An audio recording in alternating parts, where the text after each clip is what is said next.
What will coastal cities look like if they are submerged underwater? A beach or a sea coast that you're walking past today might be submerged underwater a few years from now. With the planet warming rapidly and unusual melting events in the Arctic, especially in 2021, sea levels are gradually rising. This is putting some of the biggest coastal cities under the threat of submersion. A study by a non-profit called Climate Central, in collaboration with Princeton University and the Potsdam Institute for Climate Impact Research in Germany, has released a list of 50 cities that will have to take urgent mitigatory measures to prevent some of their most densely populated areas from being swallowed by the sea. Many of these cities are in South Asia, including Hanoi in Vietnam, Dhaka in Bangladesh, and India's very own Mumbai. The world is already 1.2 degrees warmer than pre-industrial levels. It needs to stay below 1.5 degrees to avoid this deluge. These simulated visuals have been created to portray what cities would look like if temperatures reached 3 degrees above pre-industrial levels. Havana in Cuba, Durban in South Africa, and Santa Monica in California.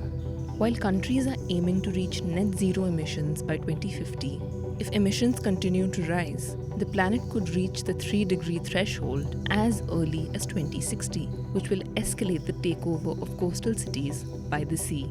Parts of the world which are most vulnerable to sea level rise are concentrated in the Asia-Pacific region. Examples include Dubai, Singapore, Tokyo, and Hong Kong.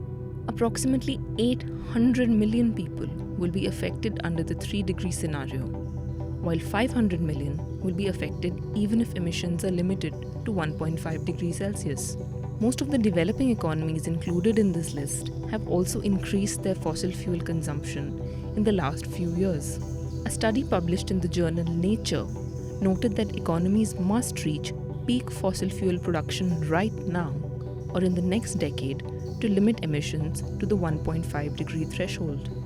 Countries will have to allocate a part of their infrastructural budget to build levees and seawalls if they are to protect their populations.